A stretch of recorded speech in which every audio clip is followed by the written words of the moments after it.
that I see brewing in the U.S. economy. Will the Fed go higher? Will the Fed pause? Let's talk about some earnings and an interesting opinion from Morgan Stanley's Mike Wilson. I know we're getting started a little bit early today, but I'm excited. I've got some stuff to do after this, so I wanted to make sure I brought you this as close to 7:30 as possible. So let's get started. Kevin O'Leary from Shark Tank, Mr. Wonderful, I believe is his nickname. He is talking about something that we have brought up on this channel a couple of times. And I think this is where the real crisis is. And as always, where there is crisis, there is opportunity.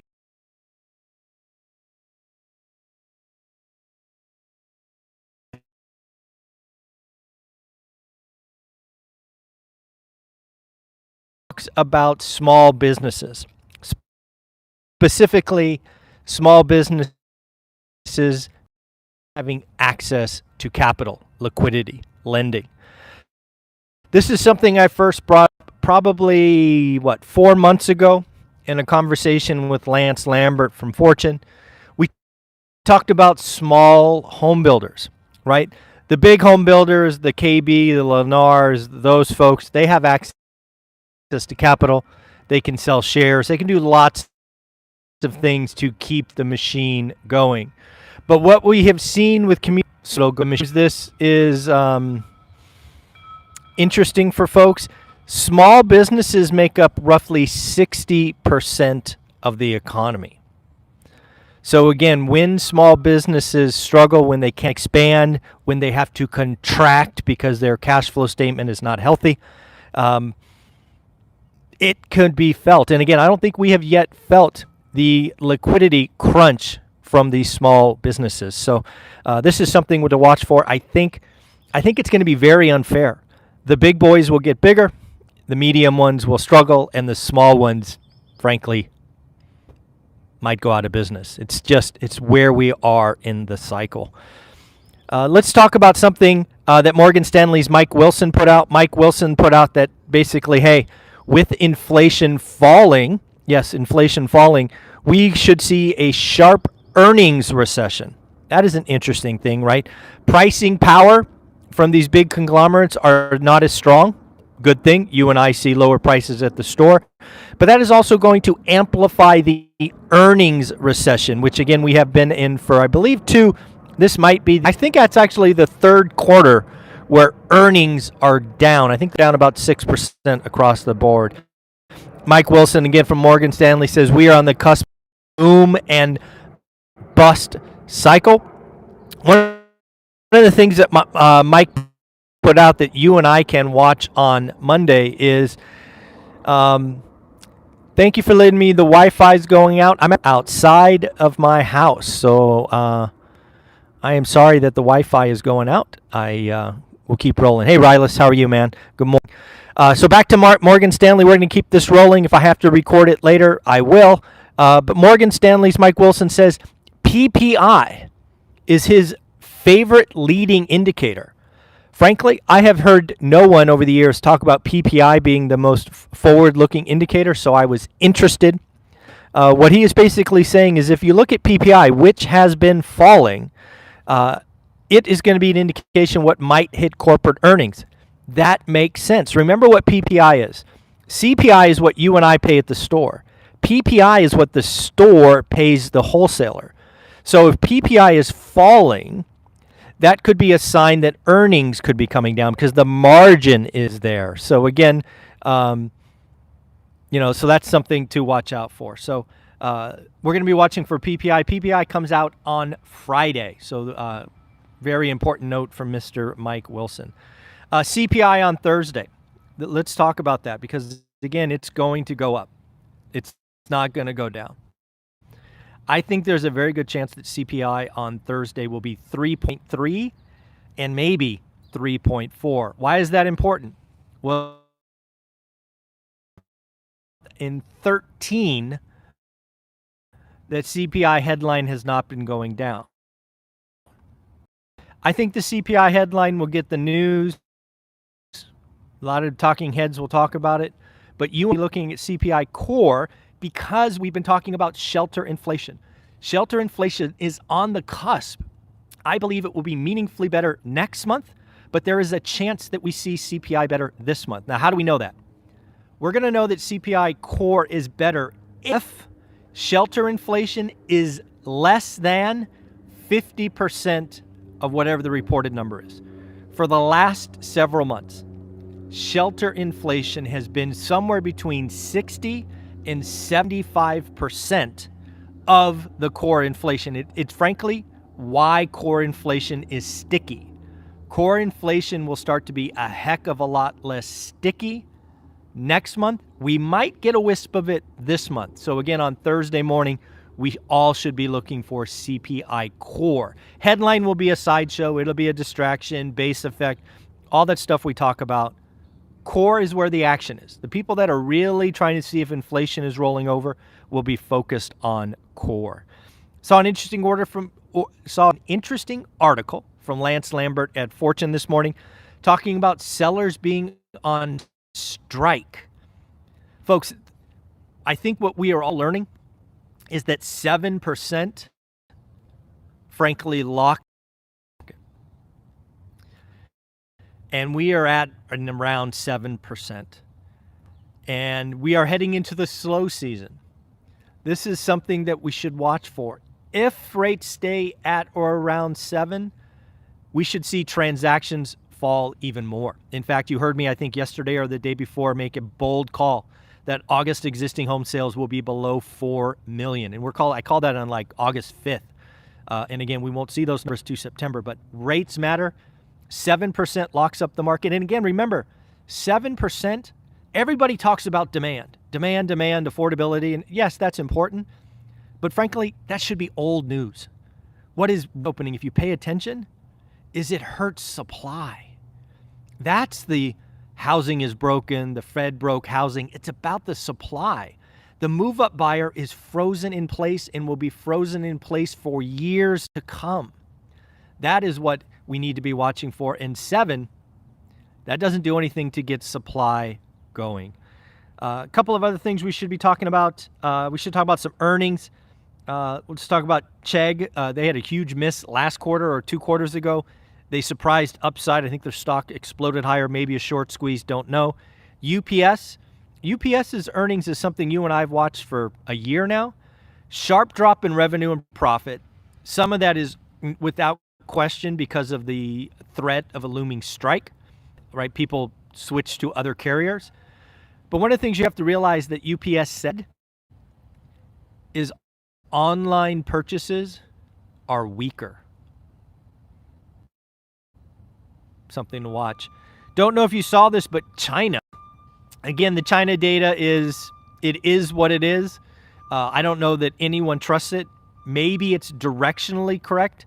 But I got to tell you, when China reports an ugly number, you have to scratch your head and go, ooh, if they reported that number, what might the real number be?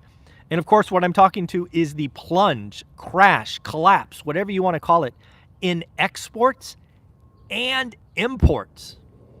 Exports crashed 14.5%. China is an export economy. It dropped 14.5%. Imports dropped 12.4%. The China economy is gasping for air.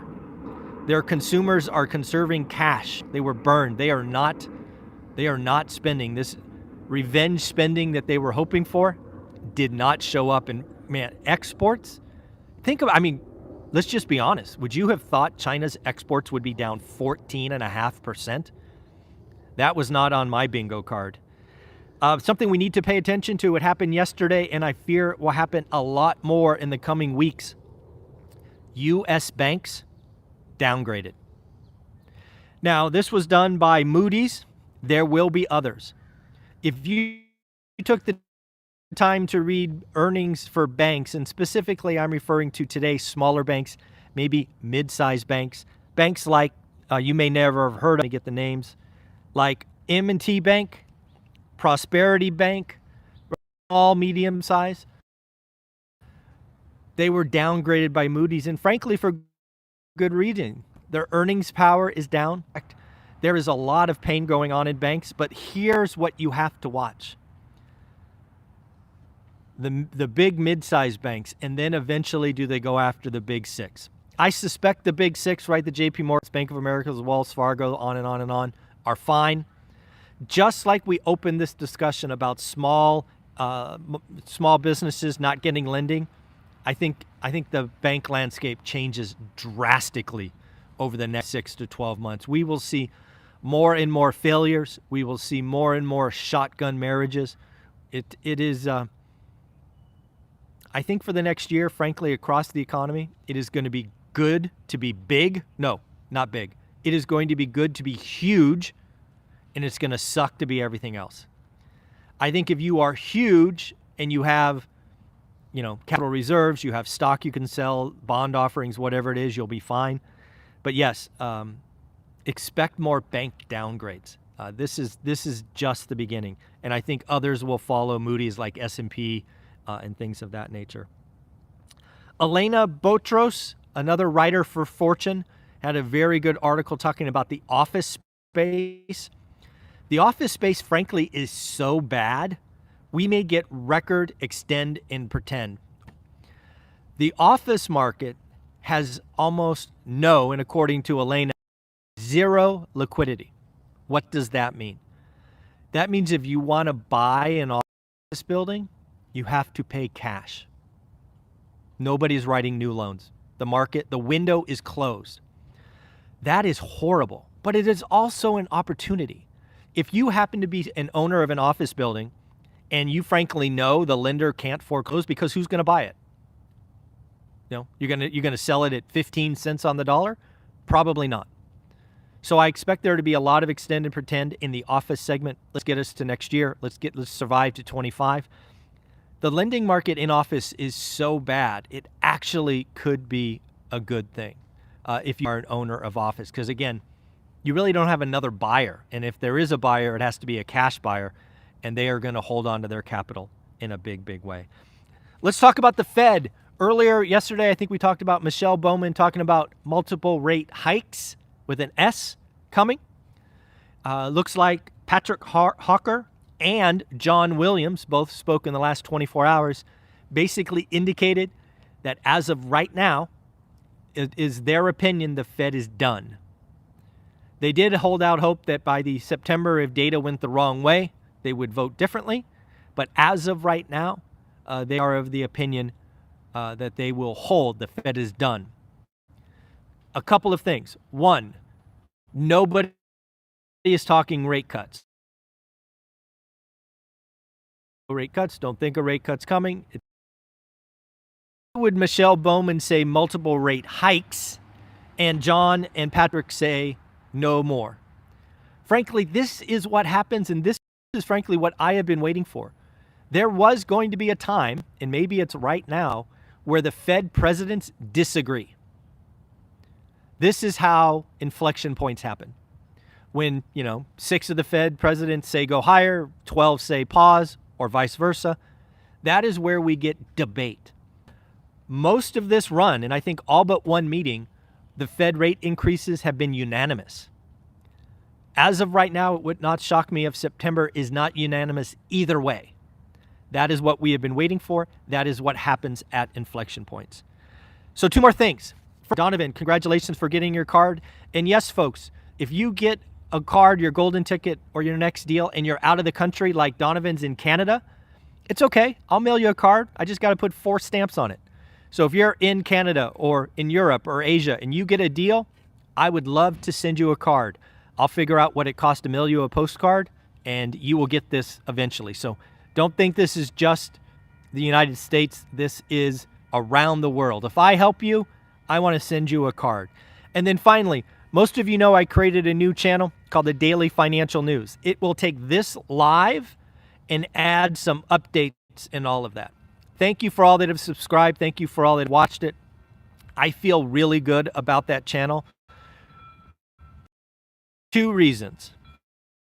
1, I am never going to stop doing these lives. I love doing them. I think it's a highlight of my day, spending 15 or 20 minutes with you talking about The new channel, I believe, will attract new people to the One Rental at a Time family. And that's my job. I believe One Rental at a Time, do the work, take responsibility, needs to be heard by others. I think the new channel with one video a day will attract new members. Most people can't fathom a content creator that does 5 videos a day. They won't subscribe. It blows up their feed, and I understand that. But again, I'm having too much fun to stop. So this other channel, 1 video a day, only the daily financial news. I feel good about it. I personally, frankly, between you and I don't do anything. My team will download this video in about a half hour. They will add some updates that we've talked about, and then they will load it 6 o'clock in the evening. So thank you for subscribing. We need to get it to 1,000 subscribers, and we need to get 4,000 watch hours so we can get it monetized. But yes, I believe the new channel will attract a new tribe. I think it will allow us to grow. I think doing the work matters. I think my course, How to Get Started One Rental at a Time, is changing lives. I know this stuff works. We have thousands. So it's my job to grow the group, and I think the new channel is working. If you want to check it out, you want to help subscribe, you want to help us get to 1,000, I would appreciate it. We need to get to 4,000 watch hours. That's going to be hard, at least because I need more videos there, but I feel good about it. And one more time, Donovan, congratulations in Canada. Your card will go in the mail. I'll drop it off right now. All right, everybody, take care of yourself. Bye.